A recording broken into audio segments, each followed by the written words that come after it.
Assalamualaikum warahmatullahi wabarakatuh. Salam sejahtera untuk kita semua. Perkenalkan, kami dari kelompok 7 pada mata kuliah Sistem Penggerak Industri kelas D dengan dosen pengampu Bapak Adi Nugraha, SPD MT.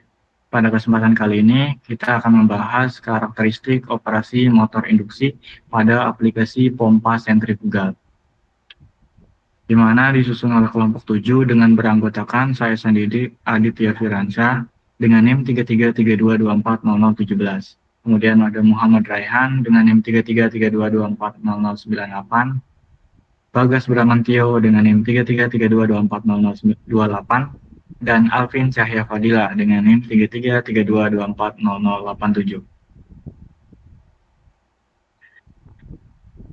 Rantai konversi energi di industri terdapat tiga garis besar.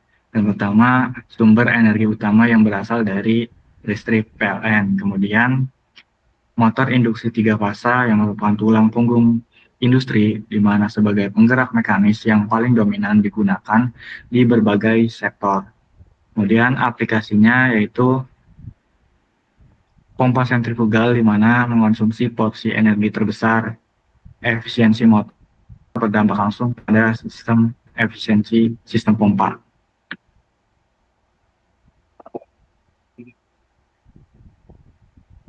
Selanjutnya yaitu fokus analisis dan tujuan pembahasan. Yang pertama yaitu membedah parameter dan kurva operasi dasar dari motor induksi tiga fasa. Kemudian menganalisis interaksi dinamis saat motor induksi dikoppel langsung dengan beban pompa sentrifugal. Kemudian yang terakhir yaitu mengevaluasi metode pengendalian modern untuk meminimalkan rugi dan mengoptimalkan performa. Selanjutnya akan disampaikan oleh Muhammad Raihan. Lalu selanjutnya ada anatomi penggerak utama dari motor induksi AC, yaitu yang pertama dari sisi stasioner, di mana pada sisi stasioner menerima suplai arus bolak-balik atau AC untuk meningkatkan medan magnet putar. Lalu yang kedua ada sisi berputar, di mana sisi berputar ini bekerja murni berdasarkan induksi elektromagnetik tanpa kontak fisik langsung. Lalu yang ketiga ini adalah karakteristiknya. Yang pertama, tanpa sikat atau brushless, di mana ini bertujuan untuk meminimalkan gesekan mekanis dan kebutuhan perawatan. Lalu yang kedua, konstruksi yang kuat, di mana desain sederhana yang tahan banting untuk lingkungan industri keras. Lalu yang terakhir ada adopsi masif, di mana adopsi masif ini adalah standar penggerak universal di seluruh dunia.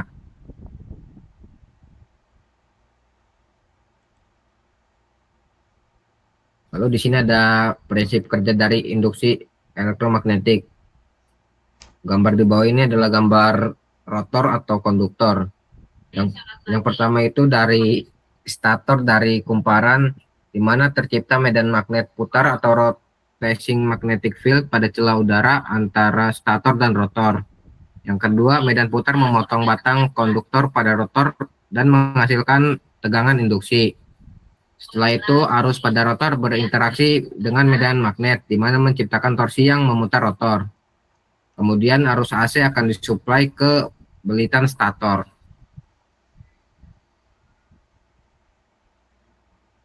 Lalu di sini ada parameter operasional kritis. Yang pertama ada torsi, di mana torsi ini adalah gaya putar mekanis yang dihasilkan motor untuk menggerakkan beban. Yang kedua ada kecepatan. Kecepatan pada operasional ini adalah kecepatan aktual putaran rotor. Lalu ada slip, di mana slip ini adalah selisih persentase antara kecepatan medan magnet sinkron dan kecepatan aktual rotor. Lalu ada arus. Arus di sini adalah kebutuhan daya listrik aktual yang ditarik dari jaringan. Lalu yang terakhir ada efisiensi, di mana efisiensi ini adalah rasio antara daya mekanis yang dihasilkan berbanding daya listrik yang dikonsumsi.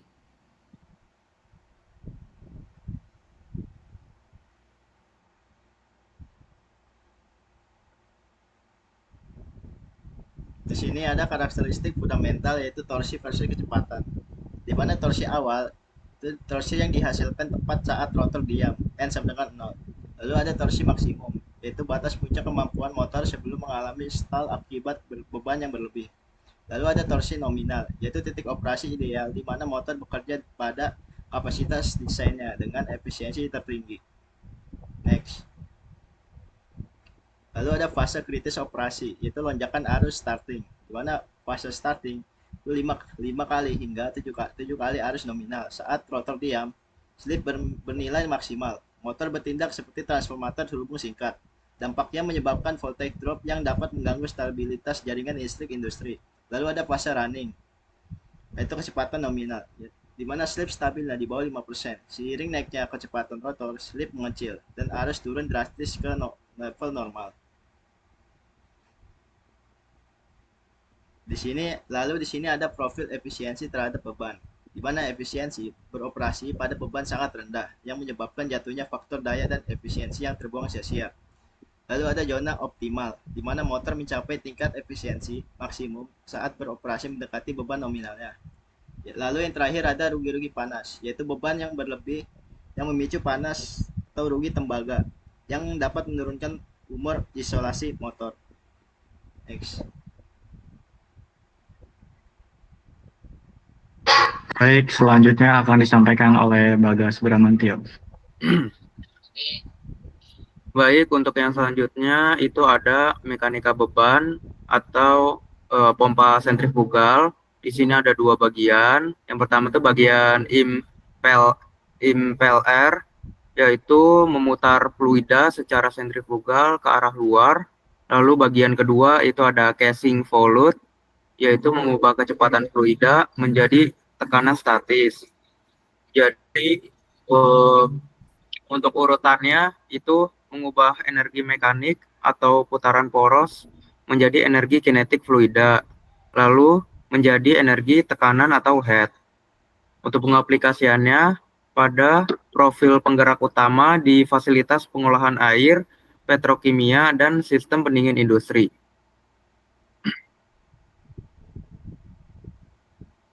Selanjutnya ada karakteristik beban fluida atau hukum afinitas, yaitu pompa sentrifugal yang memiliki profil beban non-linear yang sangat agresif terhadap perubahan putaran.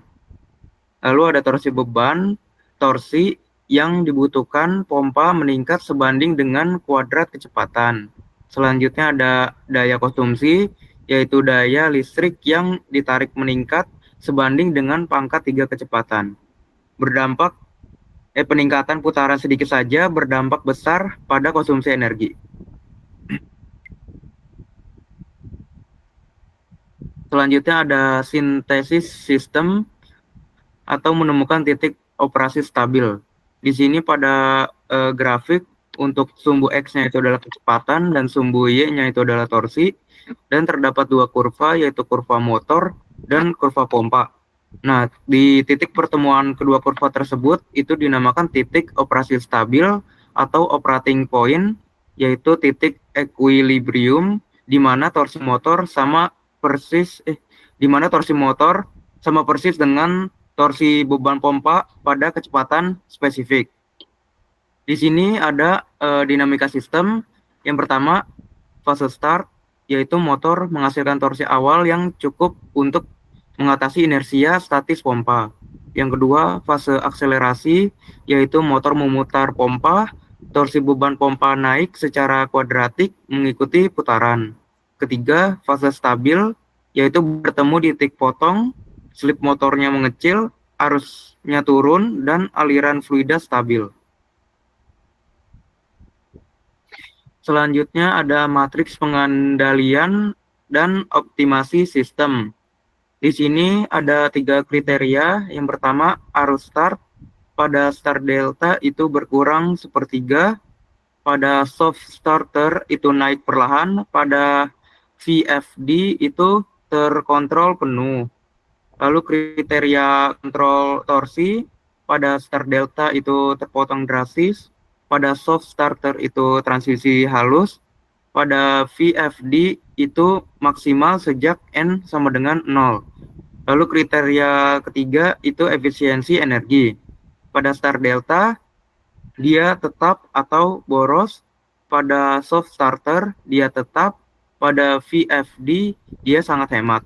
Kesimpulannya, VFD atau variable frequency drive terbukti sebagai metode paling efektif dan hemat energi, meregulasi daya sesuai beban fluida aktual.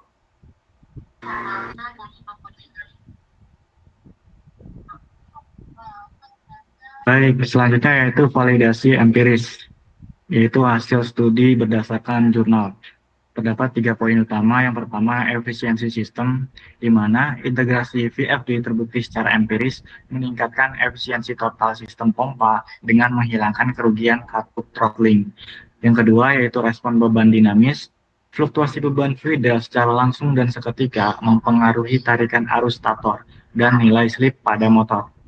Yang terakhir, stabilitas bawaan. Motor induksi menunjukkan stabilitas inheren yang luar biasa, mampu mempertahankan daerah operasi linearnya meski terjadi variasi tekanan pada pompa. Berikutnya merupakan kesimpulan dan rekomendasi strategis. Yang pertama, kesesuaian sempurna. Motor induksi dan pompa sentrifugal adalah pasangan mekanis yang ideal. Karakteristik torsi motor melengkapi kebutuhan beban non-linear pompa. Yang kedua, penguasaan karakteristik. Beroperasi di luar rentang nominal akan menyebabkan jatuhnya efisiensi dan kerusakan thermal, di mana pemilihan kapasitas wajib akurat. Dan yang terakhir, standar optimasi baru. Untuk penghematan jangka panjang, pemanfaatan VFD bukan lagi sekedar opsi, melainkan standar wajib industri untuk meregulasi daya. Berikut merupakan data referensi yang kami gunakan. Dan akhirnya telah sampai ke penghujung materi. Kami dari kelompok 7 pamit undur diri, kurang lebihnya mohon maaf. Wassalamualaikum warahmatullahi wabarakatuh.